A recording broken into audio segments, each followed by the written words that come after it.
Sasa ikatokea wale wanaojua, na mtakapokuja Dar es Salaam, kuna mji mmoja unaitwa Kawe, karibu na jeshi. Nikawa napita pale, kuna karibu na TAG kwa mchungaji Peter Rugindo, kuna kanisa liko pale karibu. Sasa pale barabara nikawa napita, kumbe kuna mtu amekufa. Nikasikia nguvu iliyo juu yako. Tunaongelea mambo makubwa aliyoyafanya Mungu, ili uone ukiondoka hapa unaondoka na kitu kikubwa ambacho Bwana amekufanyia kwa staili ya ajabu na ya pekee. Nikiwa napita nikasikia ingia kwenye nyumba hii. Nilipoingia mle ndani nikakuta watu wanalia, nikauliza nani kafariki? Hawakuniambia. Ila nikapenya nikakuta yule binti amekufa, amekunjwa miguu namna hii. Hii imekunjika hivi na miguu hii imekunjwa. Wakasema kwa vile alikuwa na tatizo, mtu huyu hatuna haja ya kumpeleka mochwari. Tumeagiza watu wakachimbe kaburi ili tumzike pale Dar es Salaam Kawe.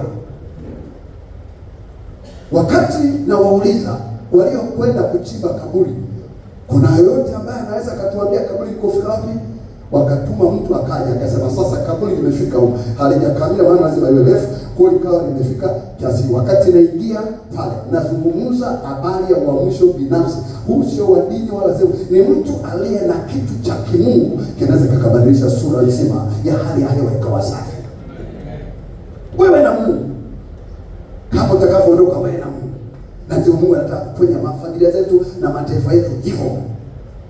Wakaniambia kaburi limefika karibu kwenye kifua. Nikawaambia waambie wasiendelee kuchimba ile kaburi, waache kwanza. Wakaja wakasema utapigwa mawe utakufa na wewe. Nikaenda akasema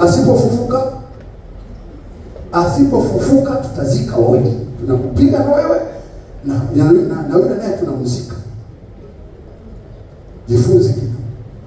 Ndugu ndio wakali, hawataki. Nikaingia mara ya kwanza mle ndani, nikamwambia nawaomba niombee huyu mtu. Akaja mtu Simoni mnene hapa, bansa kabisa, akanishika na mimi mwili wangu wenyewe huu Mungu ndiye anaujua. Unaona nilivyo? Ni nguvu za Roho tu, mpe Yesu makofi. Ni nguvu za Roho tu. Watu wote tukao. Nikashikwa namna hii, nikapelekwa, nikasema kama hujawahi kupigwa sasa hivi utapigwa vibaya. Nikamwambia vipi? Akasema unatusumbua sisi tunachimba kaburi, wewe unasema unamuombea huyu, tunakupiga. Mimi nikakaa pembeni, nikasema Roho Mtakatifu, sasa ninapigwa kwa ajili ya mtu kwanza siwajui, hata familia sijui, hata ukoo wao sijui, nimeshikwa tuingia ndani. Mungu akitaka kujidhihirisha